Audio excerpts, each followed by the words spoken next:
All right, up next on the 80/20 of growth, we have Dan Shure. Dan runs a boutique SEO and digital marketing agency called Evolving SEO. And he's also the host and producer of the marketing podcast Experts on the Wire. He's been a Moz associate since 2012, writes for the Moz blog, and has spoken at dozens of marketing and business events such as SMX and Affiliate Summit. Dan, thank you so much for joining us today. Thank you for having me, Jason. Appreciate it. Yeah, so tell us, Dan, how did you first begin into the world of internet marketing? Great question. I think like a lot of us, it started as just a need. So I was always a business owner or helping my dad with his businesses. And of course, the early 2000s kicked in. We all started getting websites for my band or my music lessons or my dad's sculpture studios. And naturally, I was the one building a lot of these websites. So a lot of people would ask me how to get more visibility in Google, how to get traffic and rank in Google. So it really just started from the business necessity of the early web in the early 2000s to mid to late 2000s to just try to figure out how to get organic search traffic. And the day, I remember clear as day, I was actually in my car. It was like 2009. I had been doing this for a while. And I was listening to the SEO 101 podcast. And I don't know if your listeners haven't checked it out. Check it out. It's pretty good. I mean, as it describes, it's good for beginners, for people learning SEO from the start. It finally clicked with me then that you could do SEO full time because I was listening to the two hosts and they were talking about how this is what they did. They didn't build websites. They didn't write code. They didn't do email marketing. They did SEO full time. And when that light bulb went off and that hit me, then I made the decision to start my company, which happened, I think a few months later, I had my domain name. And then a few months after that, I had the website up and running. Awesome. So tell us a little bit then about what are some of the basic building blocks of SEO? What is kind of the needed things that somebody needs to have in place to start getting some good rankings from Google? Yeah, that's a great question. And I think a lot of people forget this step. They don't think about it. They think that they can jump right to getting rankings and selling whatever it is they're trying to sell. But if you step back, you really need, and it sounds like common sense, you need a business model first. You need to know what are the services, products, the leads, what are the actions, what's the end result in life and in business that you're trying to achieve? Because a lot of people will approach SEO with, I want to use affiliate links to make passive income, or I want to build this huge blog and then somehow monetize that. It's okay to start maybe with like a general idea. Like if you're just starting a blog because you love to write about a certain topic, that's great. Start a blog and do that. But you really need to have like the overall idea in mind of what you're doing, number one. Number two is you need content, and that's pretty obvious as well. But more specifically than that, you need to know what types of content, like what's the setup of your site going to look like? Are you going to have a blog? Are you going to have an area for podcast? Are you going to have product and service landing pages? What's the main action that you know you're going to want people to take when they get on your site? Brian Dean does this really well. He was on my podcast. He talked about, he designed his entire website around getting email addresses. And that's it. Not around selling his course. Like if you're on his website, you don't even know that he sells courses necessarily because it's not super obvious because he knows his one goal is to collect email addresses. So you need a business model or you need a plan of why you have a website and why you need SEO. And then you need to design your content and everything you do from there around the action that you want people to take. Then we can get into link building, keyword research, influencer outreach, whatever tactic it is, but you really need sort of the high level thinking in place first. So even before somebody starts thinking about, okay, do they want to do SEO? Do they want to do influencer marketing or whatever the marketing realm they want to go in? They first should get that business model well in place because that will then shape the marketing that you'll do around it. Is that correct? Yeah, that's right. So in my case, I was in an SEO company setting up an SEO website. So I know that there's certain services that I want to inform and teach the potential buyers of that service about. And when I started, I knew I couldn't compete with the big agencies like Seer Interactive or Distilled or Green Lane SEO or any of these people nationally. So when I started my site, I decided to target my local area geographically of Worcester, Massachusetts. So I actually started my optimization around SEO in Worcester, Massachusetts. And all of my SEO is geared towards that local targeting. And that's one thing that initially helped get my foot in the door selling SEO services was going for that local market. Because if you look at that from a business standpoint, there was a business opportunity there because there were no other SEO companies in the random city of Worcester, Massachusetts, which, by the way, is the second biggest city in New England, second to Boston. A lot of people don't know that. But that was really my business opportunity, and then that's where the SEO tactic came in. 6 to 8 months after that, when I had hit that market a little bit and I had started blogging and getting exposure among the other SEO folks in the industry and other national businesses, then I didn't need that hyper-local focus anymore. But at the initial outset, that was certainly something that I used as a strategy. Okay. So then tell us, Dan, as somebody is trying to then start, say they got the business model and now they're trying to figure out how do I start ranking, whether they're trying to focus really, hyper targeted with something very local or something more nationally or perhaps even internationally. What are some of the things that they need to do to start getting that ranking in Google? Yeah, it's all relative to, and I hate to be super philosophical, but it is all relative to your competition, to the market. That's why I like to say SEO is really right up there at the level with life itself, because it really is like SEO is the digital version of the real world, really. It's SEO is knowing how search engines access and then provide to human beings what we find on the internet, which is just a digital sort of carbon copy of the real world. So what you really need to have in mind is it's totally different. If you want to go and compete in the market of what Uber does, you've got a lot of competition. You've got Uber, you've got Lyft, and now you've got Skirt, the kind of rental delivery model. So you've got a lot of competition. But if you have some obscure new market like escape rooms, which is this kind of exploding industry right now that's on the rise that a lot of people haven't captured that opportunity yet. Now what you need to rank is a little bit different. You don't need to compete with Uber or with Lyft, right? You're competing with newer authority sites because they haven't had that opportunity to build themselves up yet. So to bring it back down from the philosophical level though, what you really need is it all starts with good keyword targeting, a great analysis of what is your keyword landscape of your industry. So for example, if you're going into the escape room industry, you need to do a keyword research and analysis process of what are all the ways that your potential customers are searching for you in search engines right now and possibly in the future, maybe using tools like Google Trends or Google Correlate, or maybe looking at BuzzSumo or some tools like that. The keyword landscape is the foundation of SEO.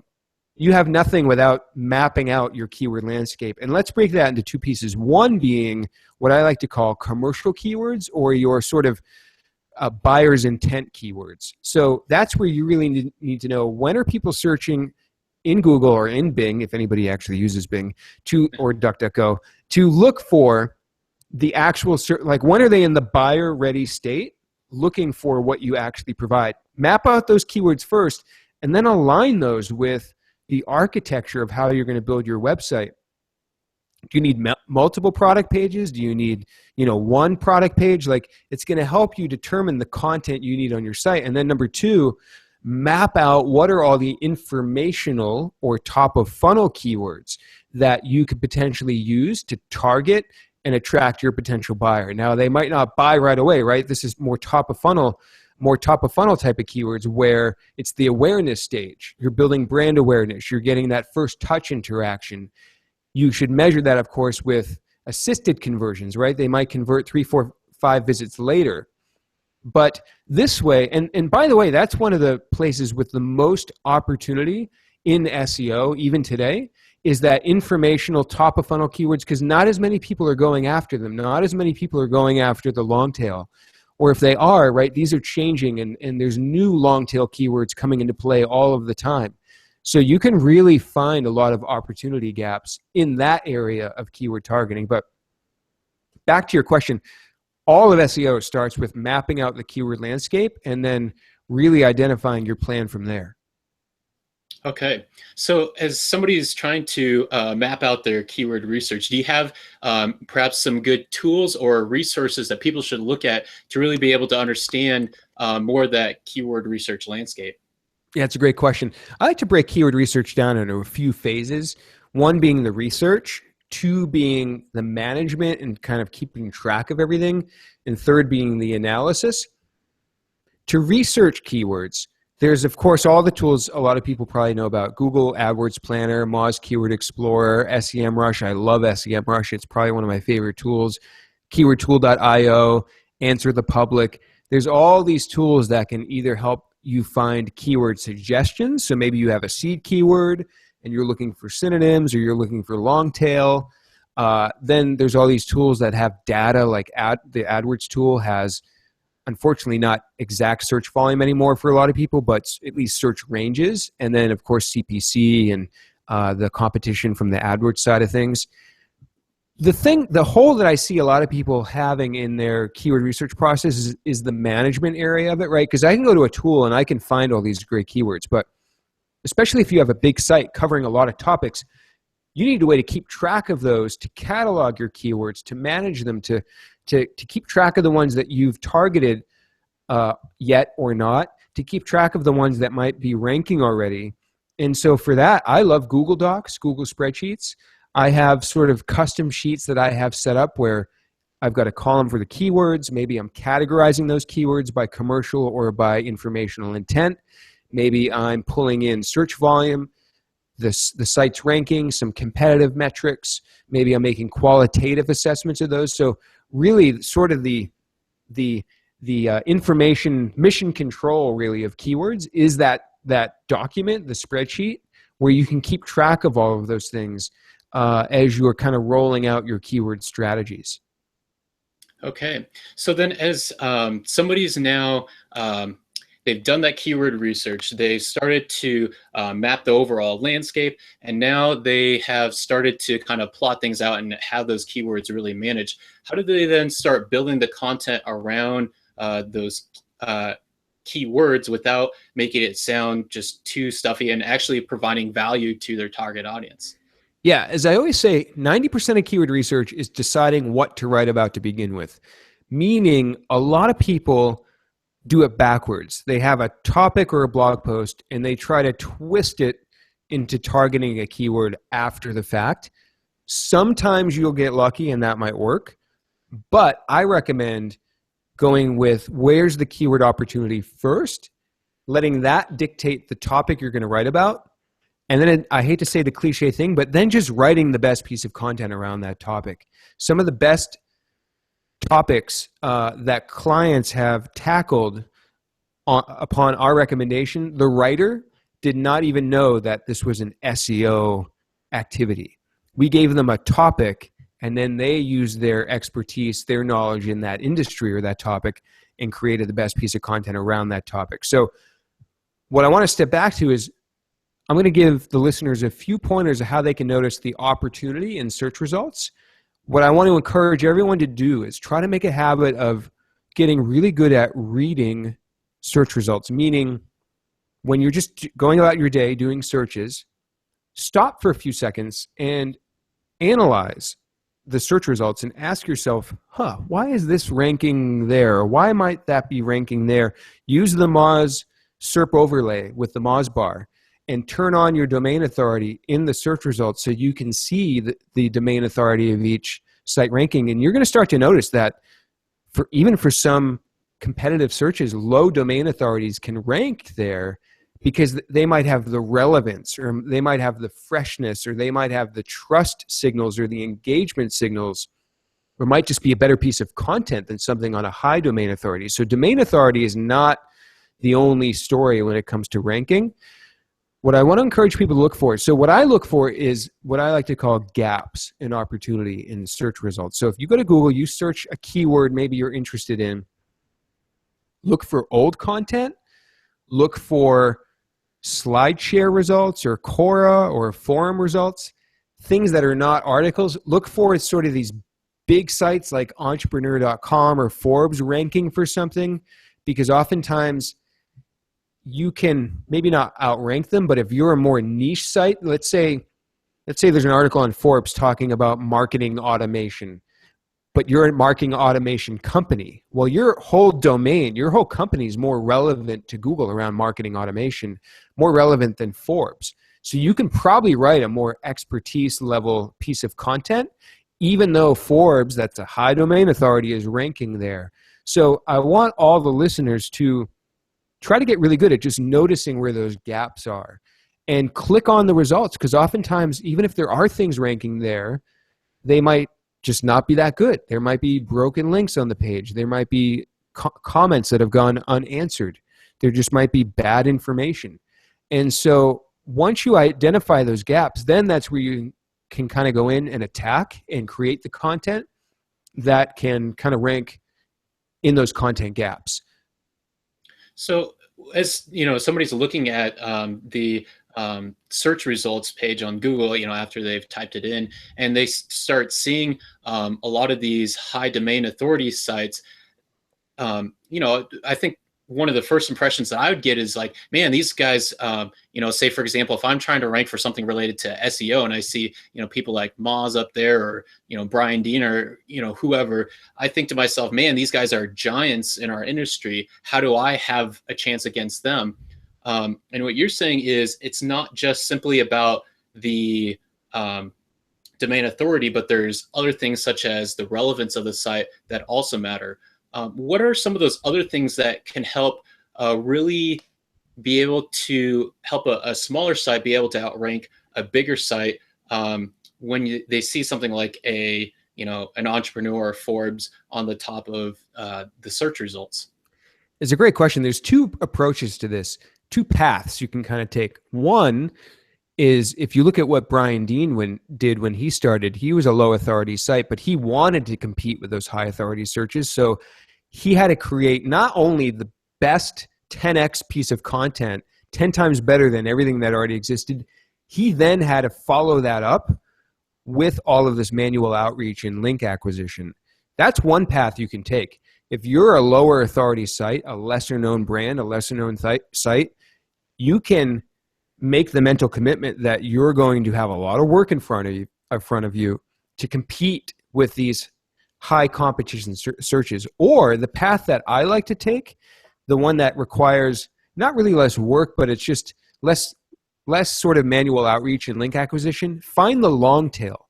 Find the keywords that are 3, 4, 5 phrases, but they might only get 500 searches a month, or 100 searches a month, or 10 searches a month.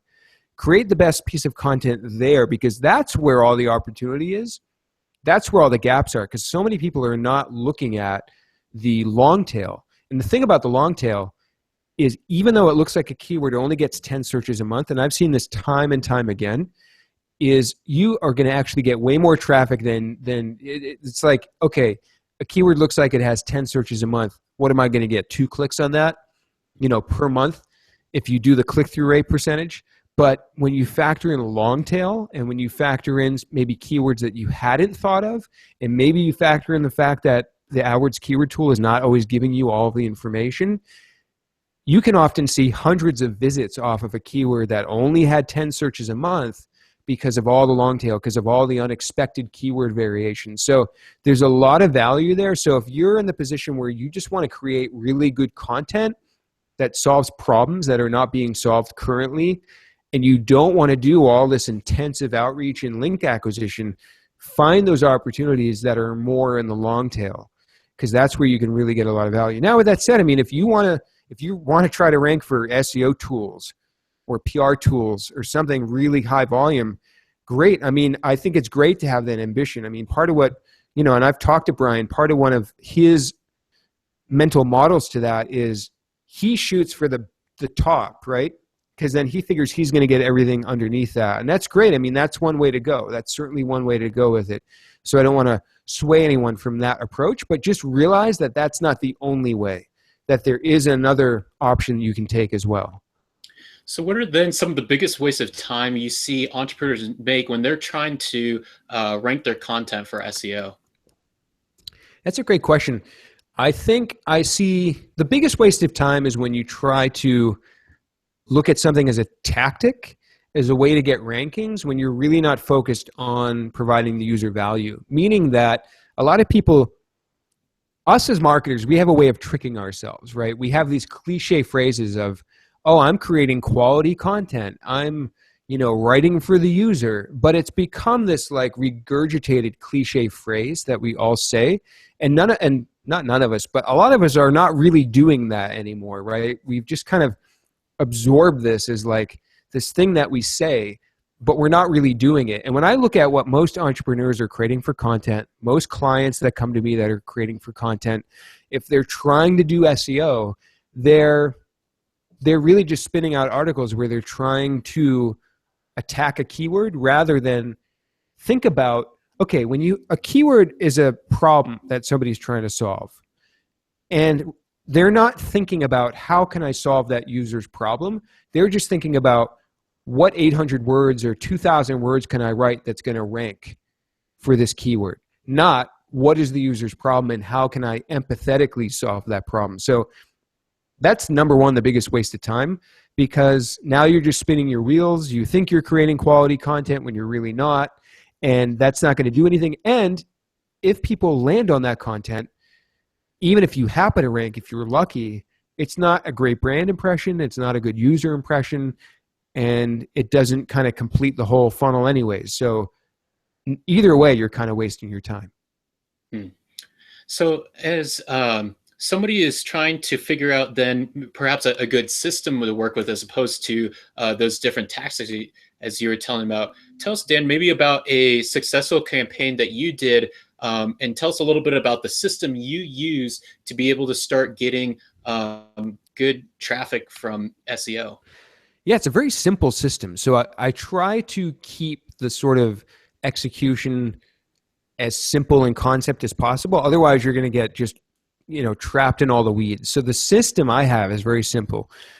You keyword research, you pull together just a big document of all of the keyword opportunities. You've got your metrics, but they're not necessarily prioritized. It's just like a big database just sitting there. Then you kind of look at that strategically. Maybe you sit down with your content people if you have writers, or maybe you're lucky enough to have a content strategist or marketing department, depending upon your company. And you sit down and then you plot out a content calendar. And the content calendar, it can just be a spreadsheet, or there's tools, or there's Trello, or there's Basecamp, or whatever you want to use. There's, I believe, the Content Flow plugin for WordPress, which is really nice. Then you just plan your content out by date. Maybe you're looking at seasonal trends at this point. Maybe you're thinking about how often you can realistically post. Maybe you're thinking about, trying to target the highest opportunity stuff first. And then you just get to work publishing. And after that, there are some promotional opportunities that maybe you could leverage. But without getting into that part of it, it's really that sort of 2 or 3 step thing. I keep it very simple. You've got your keywords, you align them with topics, you populate a content calendar, and then you just go to town and create that content. That's great. Well, as somebody is trying to begin practicing more and more of SEO, what are some of the things that you think that somebody really needs to be able to hone in and really master when they're trying to get better at being ranking their articles in SEO or whatever content they have? That's a great question. And again, it does sort of depend a little bit on the situation and the industry and, someone's skill level. So it's tough to give a super generic answer for this. If I could think about it, it would really be, I have a good answer for this. It would be learn how to capture and hold someone's attention and then keep them going. So you think about every step in the process of the journey of the reader of your article. They might see it as a tweet. They might see it in a search result. They might see it in a Facebook feed. What is going to capture their attention to get that initial click? Is it going to be a promise you make in the title, an emotion you put forth? Is it the image? Is it something in the description? That's the first step. You've got to get that click. So the first thing I would say is anyone doing SEO or just writing or marketing is try to get really good at And Twitter's a great way to practice this, right? Like when I write tweets, every tweet I write, I'm trying to think about what can I say here that's going to make somebody interested in taking some kind of action. So that's number one, is get really good at writing titles, at finding great images. Use a tool like CompFight or Unsplash or any of these tools where you can use free, professional looking photos that don't look like stock photos. Or maybe you use some kind of tool or Photoshop to create your own images. And then from there, think about the content from the top down. Not only desktop, but mobile too, because mobile is super important now. Where, okay, you've gotten somebody to click. Now what does the headline say? What's the first image they see? What's the first sentence say? What's the first, bulleted list? Like, think about how are you going to keep somebody going through your piece of content? Because at the end of the day, that all feeds back into SEO as user metrics, as click-through rate, as bounce rate, as user engagement, as scroll depth. And that's the best thing I think all of us can do as people trying to communicate on the web with content, if you're talking about writing blog posts specifically. All right. So then as people have, say, other people who are listening to this, maybe they aren't just started, they actually have, a ton of content that's out there, and they've got some stuff that's ranking and some stuff that isn't really getting a whole lot of traffic from organic search. What should be the priority for somebody? Do they want to focus on some of the stuff that's, say, near the top of the search engine results and try to bump that up and kind of just find different things where they can kind of nudge it along? Should they spend that time on some of the lower end content to try to maximize those search results, or perhaps just focus on doubling down on creating more content? Yeah, and I know the show's the 80/20 show, and I even wrote a post. If you Google 80/20 SEO, I believe it ranks number one. I wrote a post all about taking an 80/20 approach with content and SEO, and that's exactly what I would do. I would look at your top 20% of content that's bringing in 80% of your traffic and do that better. So whether that's just keep improving and what Brian D might call content upgrades, keep improving the content that's doing really well, or take sort of that mid chunk, maybe that like the 10th to 20th percentile that's performing okay but not great, and try to bump those up so they're ranking better and getting more traffic. And then look towards the content that is maybe not performing. And here's the thing about 80/20 that I think there's a lot of sort of misnomers. And I say this in my article going around about 80/20. First of all, mathematically, and everyone should, they're watching your and listening to your show, they need to go read the 80/20 principle, the book. If you haven't read the actual book, you need to go and do that, because that's the source of this. There's two approaches to 80/20. One is mathematical and one is sort of analytical or thinking, 80/20 thinking. The mathematical was always about taking two sets of data and comparing them. So many people twist this into, you should spend 80% of your time on this and 20% of your time on that. That's not what 80/20 is. That's like just dividing up one set of data. But it's really comparing it's comparing content versus traffic. Or maybe in a financial sense, it's clients to income, right? You're taking two sets of data and comparing them. So when I'm looking, and then when you attach 80/20 thinking, what you really need to do is look at the 80% of content that is not performing and figure out what are the common elements that you can pull from that represent why it's not performing. So in my case, I noticed that the 20% of content on my site that was performing well was either it was written about tools, it was written maybe about a case study, so it provided actual data, or it was written about something new and popular and trending, right? And all the other stuff that maybe was just like opinions or old information or super generic. You can go to my post and see the specific analysis that I did. But that's what you really need to do, is look at the 80% of your content that's not performing so you don't repeat those mistakes that you made the first time. And then look at the 20% that's performing well and figure out what are the commonalities in those. Maybe you used data, maybe you wrote about a tool, maybe you targeted an influencer, maybe you did all these things that made those perform well. and then repeat that. So that's part of the 80-20 analysis, is not only improving the content you have, but repeating what made that content successful in the first place. Gotcha. All right. So then, as somebody's trying to spend that time, thinking about how to really optimize some of that content, what are some of those tools that you think that are really needed to be proficient at optimizing those different articles? You kind of talked about some different things before, using different tools for keyword research, different tools for looking at the search engine results. What about, say, in analyzing your content and how to better optimize it? It's a great question. There's a lot of so-called content audit tools. So URI Profiler is great. Screaming Frog now pulls in analytics and Webmaster Tools data. I think Moz had a content tool, but I think they're retiring it.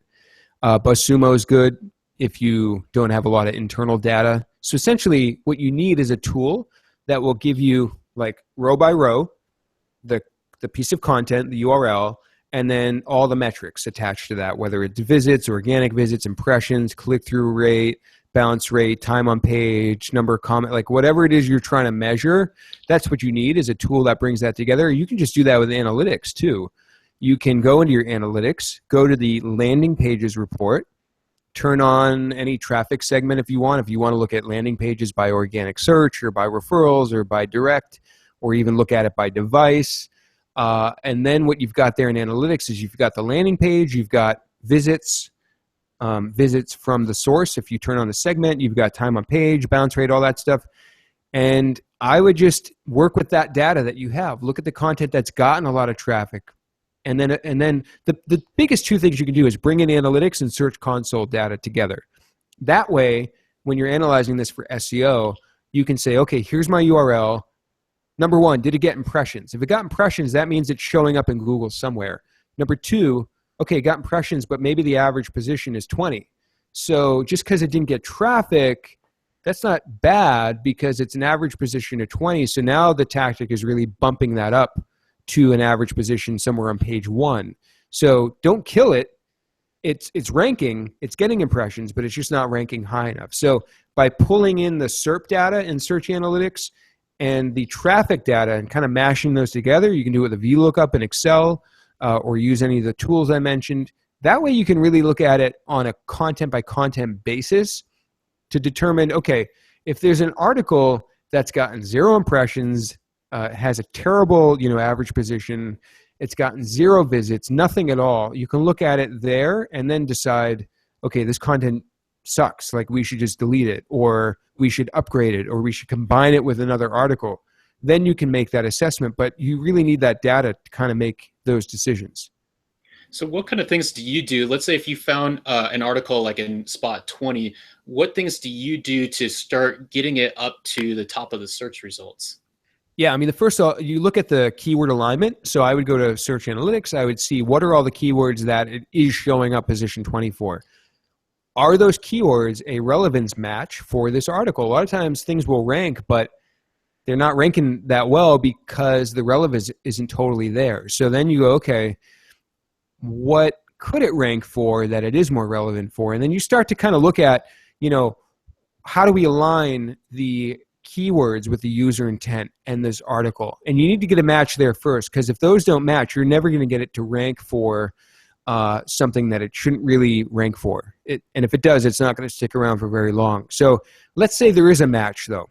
Let's say you've got an article about sales tools, and the keyword is sales tools or sales tools list. You're ranking position 20.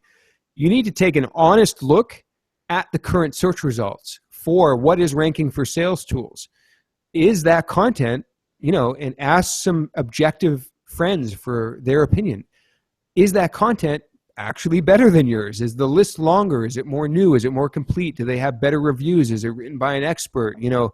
Are all the links working? Are people commenting on it? Is the company replying to those comments? You've got to look at it from an honest point of view and really, say, okay, maybe my content isn't as good. And so that's the first thing. You've got to make it as good, or in most cases better than what's already showing up. Now, once you've done that, if you have a lower domain authority, like a lot lower domain authority, that's where you may need to get into some outreach, into some promotion, into some link building tactics, or even just maybe promoting. I've seen articles promoted with Facebook ads, paid Facebook ads, start to rank better because you're boosting them to the right audience. It's getting traffic. Maybe they're then sharing them or linking to them, or maybe you just get one or two great links off of that. So if your content is honestly as good or better, but it's just not ranking because you're just not as good link-wise, then you really need to look at how can you promote that article. And that's where some of those promotion, skyscraper, Brian Dean tactics come into play. I know Point Blank SEO has some great link building resources as well you can look into there. Awesome. Are there any other things that you felt that would be beneficial for our listeners to really know about and how to be better at mastering SEO, Dan? Yeah, I mean, we didn't get into a ton of technical stuff. Although that stuff's really hard to cover in sort of a podcast scenario. But I would say that what listeners really need to do, the core skill of anyone trying to do SEO, is to follow and be aware of what is happening with search engines, how are search engines working, and what's sort of happening today with search engines. Because there's always these moments in time where there's the opportunity to take advantage of something. For example, featured snippets.